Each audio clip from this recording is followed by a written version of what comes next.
In my lifetime of sewing, I have seen so many changes in techniques, products, and machines. Stabilizers are some of those products that have done so much to widen the possibilities of what we can create when we sew. Kay Brooks is going to show us yet another opportunity for using specialty stabilizers for more than just embroidery, and also how to create quick and so easy paper dolls.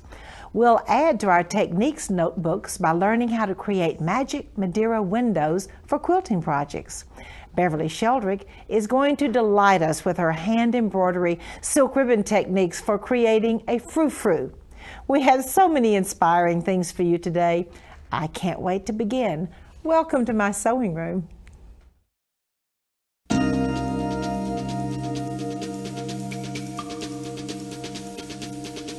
I'm so pleased to have as my guest today Kay Brooks. Kay is Head of Product Development and Education for Floriani. Kay, welcome to the show. Thank you for having me. I've got a lot of fun things to show you today. Oh, I can't wait. Stabilizers traditionally are used for embroidery to stabilize the garments so that you have a good foundation for your embroidery, but we do have so many more things that we can do with them. Okay. And one of my favorites is a water-soluble, yet it is fusible. And I love to use that in applique.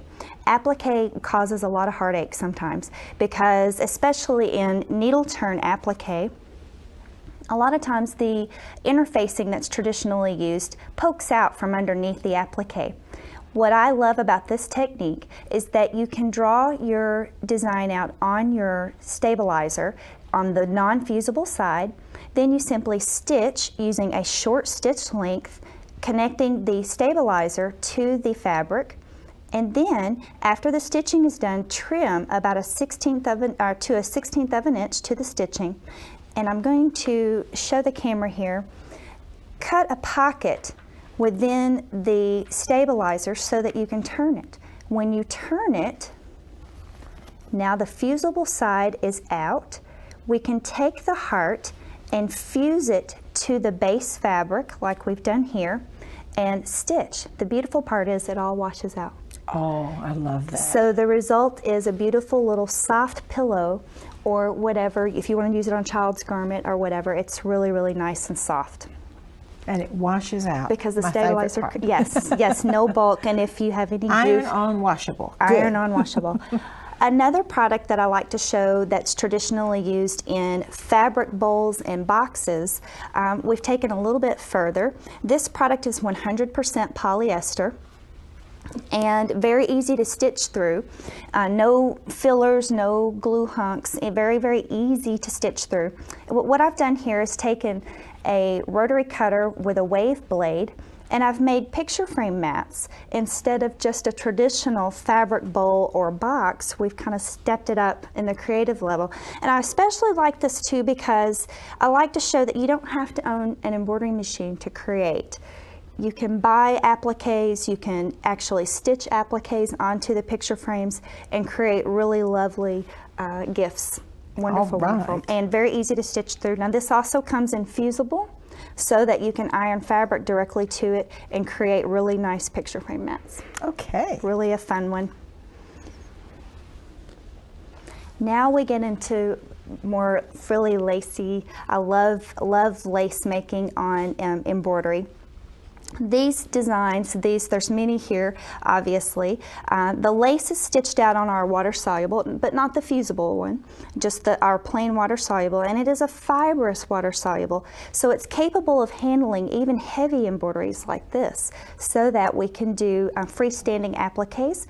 We can insert them on gift cards. What I've done here is taken just an open gift card or a note card, inserted fabric, and then applied just an applique or a lace butterfly here. You can do bookmarks, you can do sachets. This is absolutely a wonderful, wonderful idea for doing freestanding lace. And again here, what we've done is added the water-soluble stabilizer and stitched, and then it all washes away, leaving just the beautiful lace and freestanding.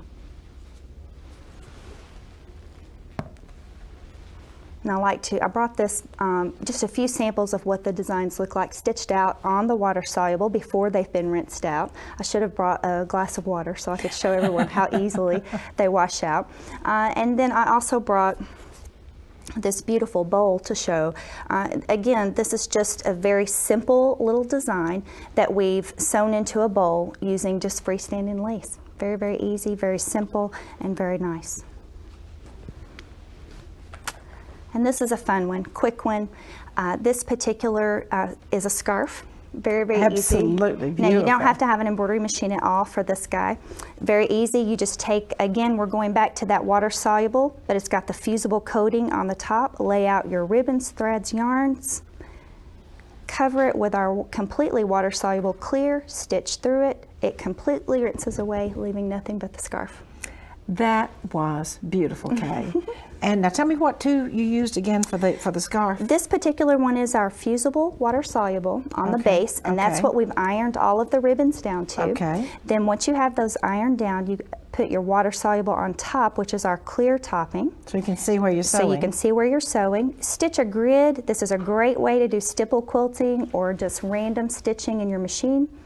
Just make it from side to side occasionally, Side and then it all to rinses. side, and then it all Rinses away. Could you show us that scarf again? Absolutely. It's beautiful. And just grid side to side. Just grids. Through those washable stabilizers. Oh, that is beautiful. All right. I just wanted to see that pretty scarf again. Oh, it's lovely. It's a lot of fun. Kay, thank you so very much. Thank you. And now Kay has some sewing inspirations to share with you.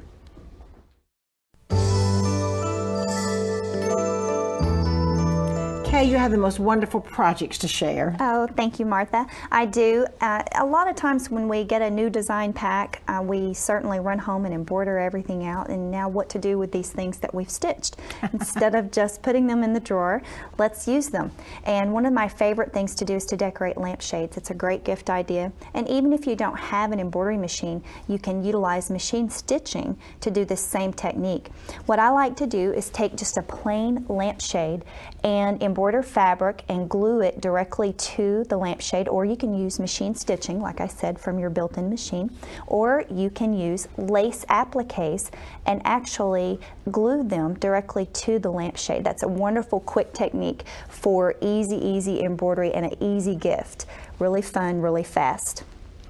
I also like to do embroidery and cut it out closely, stick it onto a hat. Very fun. Everybody has old hats, and they're great ways to decorate a wall or hang it on a bedpost as decoration in a bedroom.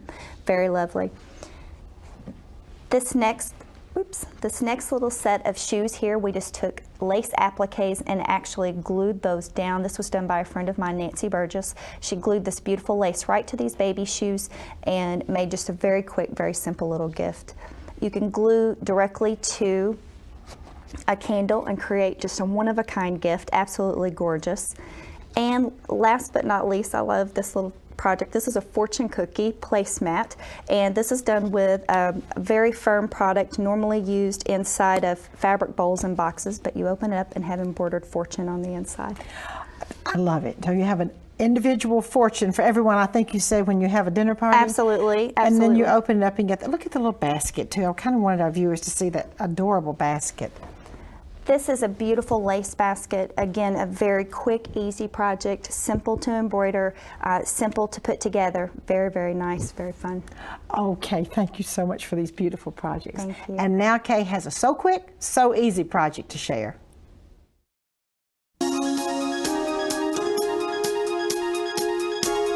Okay, we've had so many questions on how do you embroider the paper dolls. Please go ahead and help our viewers know exactly what to do to stabilize I will them. definitely do that, and I'm sure you recognize these little... I do, Martha and Joe. Yes, absolutely.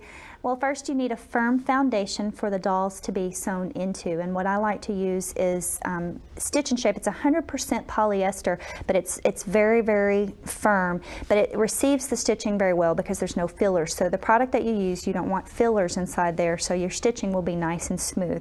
Now, the clothes are actually stitched on a product called no-show mesh. There's lots of varieties of this on the market. It is a cutaway. The trick to doing the clothes on this particular type of project is angle your cutaway at a 45-degree angle. I use 2 layers, one at 90, one at 45. And you actually just put these 2 layers in the hoop and do your embroidery.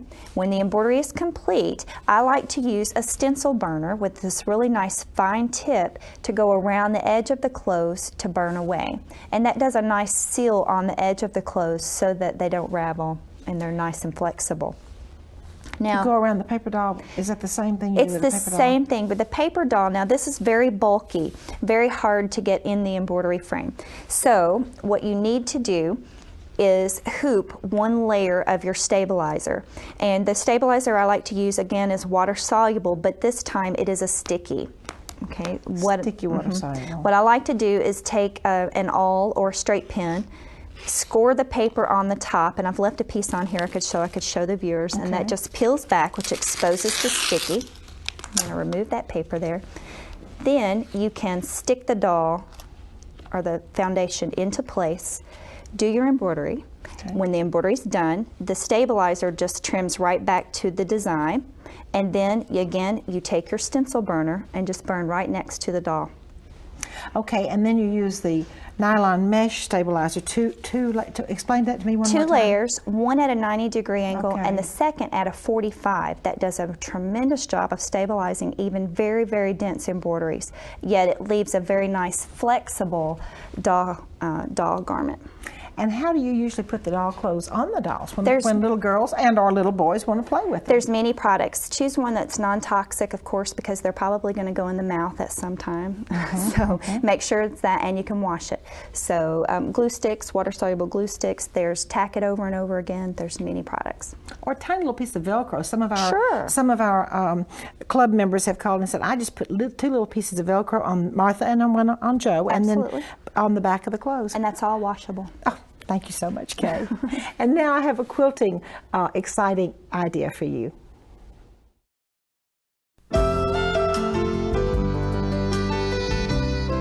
This beautiful quilt has so many pretty heirloom techniques. A really special and really fun to do one that I'm going to share with you today is called Magic Madeira Windows. Now, what is a Magic Madeira window? If you will look at this beautiful section of the quilt, this is what's called a Magic Madeira window. And we're going to make a Madeira piece that is all finished and cut the whole center will be gone, and then we're going to fill it with lace and ribbons, but you can put anything you want behind this Magic Madeira window. Now we're going to use wash away basting thread, which is part of, well, it is the magic of Magic Madeira window. Okay, first of all, you trace your design onto the fabric, and I did not trace it onto the whole piece of fabric. I traced it onto half of the piece because this is all I need, and of course I've marked my center and my miter points. Okay, after you trace your design, you fold and press your fabric. Then with wash away basting thread, I stitch, and it's a very short stitch, about a 1.5 stitch length. I stitch along this design through both layers of fabric. And then, needless to say, I'm going to need to cut away the inside, and then I will need to clip the curves. Okay, now this has all been done. The curves have been clipped, and I have stitched and cut away the inside. Now then, I'm going to turn this, I'm going to turn it right side out and finger press first, and then I will press. But anyway, you turn it right side out, and I already have one I've already done. So I turn it right side out, and then I'm going to press it make sure the points are really pretty, and then I'm going to spray starch. I hold it up, and I'm going to spray starch just the ends, kind of wet, but not too wet. And then I'm going to, it's called starch and dry, starch and dry. Starch and dry, or you will cry. I have to be sure that that starch is totally dry. It is not wet. And with a dry iron, do not use steam in your iron. And if all of that has been done correctly, and I don't need to go back and do it again, I simply open it and it pops open. And I absolutely love to show people how you pop open your Magic Madeira. And then you have a beautiful piece of Madeira, which is already finished. The pieces are finished. Of course, I'll press that again. This is what your Madeira window looks like. It wasn't that easy. I love easy techniques. I forgot to tell you one thing. The minute you finish sewing with your wash away basting thread, either in the top or the bobbin or both, I usually just put it in the top to thread through the needle, immediately remove your wash away basting thread. It is absolutely disastrous if you use it for anything else. All right, now to go in this Madeira window, I have chosen French lace insertion, ribbons, lace insertion. However, whatever I want to put together, I'm going to zigzag those together and make a wonderful piece. And so here's my piece of the newly created piece. I could use machine embroidery, hand embroidery, anything I want. But after I have my newly created piece, I am then going to slip it in behind. I will pin it, and then I will go to the machine and I will do a blanket stitch or a Madeira stitch. I won't do a pin stitch though through this lace. I'll just do a blanket stitch or a pin stitch going along the inside of the lace, the fingers going out and catching the edge of the fabric of my Madeira window. I will stitch it all in, and then I will go back and trim away the excess ribbon and lace from behind. That is absolutely a beautiful technique. I love to do the wash away basting thread Madeira, whether I'm doing it in a window or in a beautiful scallop skirt on a child's dress or a doll's dress. It's one of my very, very favorites because it's so easy and so pretty. And next I have some hand embroidery techniques for you.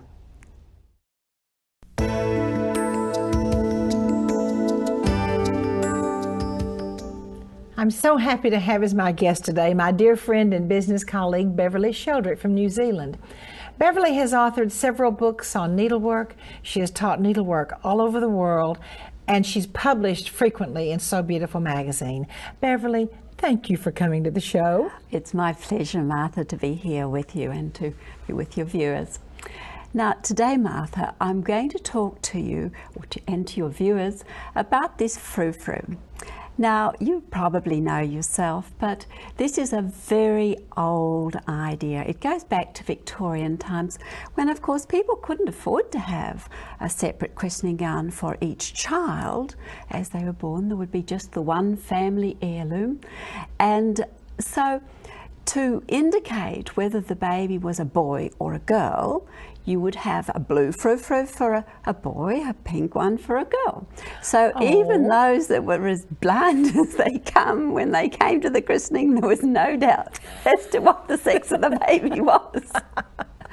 And it's a very easy one. Now, the one that I've done today for you is a knotted froufrou.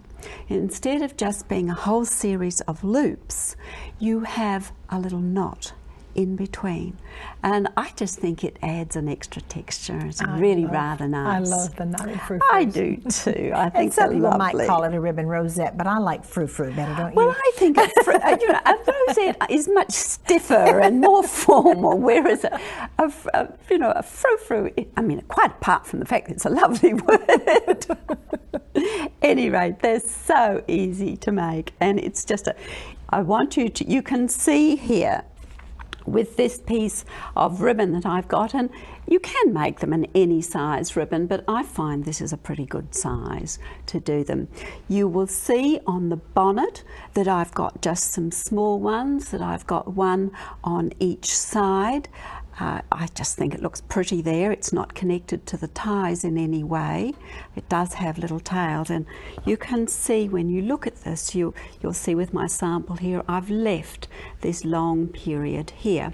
I've then got a knot here, and then I've measured off, and I'm just hoping that you can see this. I've got these little lines every 2 inches apart. The distance you put is entirely up to you, and you can see on the blue one I've got a much bigger distance. I've got something like about 3 inches between each knot. But you can see with using your fingers like this, you can just move that knot to where you want it and get it firm. So there I am there, and here's my next one here, like this, and we're just going to pull that through. Is that quarter-inch ribbon? Is that quarter? This is actually, I would say 3/8 inch, but it doesn't matter whether it's quarter inch, whatever. The one that's on the gown is a 1/4 inch. Now then you're going to take a nice long needle, and you can see I've already done the first half, And you're going to just pick this up in the center, just a little one like that, and continue on like this until you've got to the end. And I'm not going to take us the whole way through because you've seen it once, you've seen it all. But at the end, I will then just pull this through as far as it will go and as tight as it will go. And here I am, I'm going like this. And then when you've got as many as you want, then you just take those two little ends like this, and you can see there it is there. There's my original knot, and I'm just going to now stitch this very firmly together. Of course, viewers, do remember that you really want a good, strong sewing thread. This is probably a quilting thread that I've got here, but I know it's a good, strong thread. It's not going to fall apart on me, and so do a nice firm knot here like this, and there you are, a nice little fluffy one to put wherever you want to put it. They actually can make quite nice Christmas decorations if you make them in red. Absolutely beautiful, and I do love using the little frou-frous or ribbon rosettes. I'll use them, when Joanna was little, I used to put them on her dresses, different colors to match the ribbons and the sleeves, and on William Joseph's gown here, I'm just thrilled with that blue ribbon rosette. Beverly, thank you so much. And now I have a beautiful older girl's dress from my vintage collection to share with you.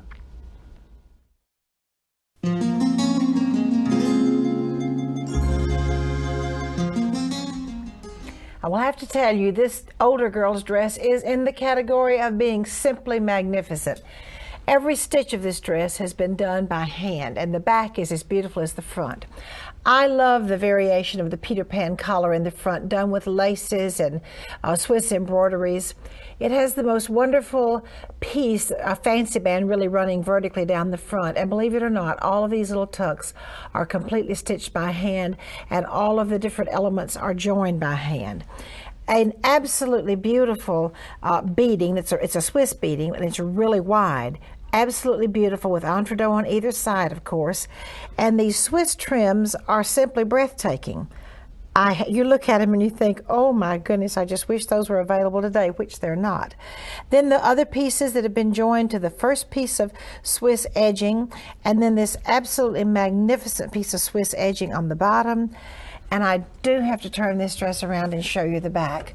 Just as much detail and attention was paid to the back as to the front. And of course, I love pink on little girls, so I've run pink ribbon through. Another detail which I really love, and I've never had another dress that had this detail, there is a fancy band underneath each arm. Just absolutely beautiful and very, very unique among my pieces anyway, because I've never even seen it before. Absolutely perfection sewing done by hand. For our Sewing from the Heart today, I have a wonderful letter from Jewel Christensen from the First Baptist Church in Cokato, Minnesota. Our church, First Baptist Church, Cokato, Minnesota, has a Mission Guild quilting group. We are a small church and a small group of about 8 women, mostly retired. Most are arthritic. 3 have macular degeneration, but all have a willing and productive heart. Until recently, we made quilts for local families and missionaries that our church supports, but since Katrina hit, we have been sending quilts with work crews who have been going to Waveland, Mississippi to help Katrina victims restore their homes.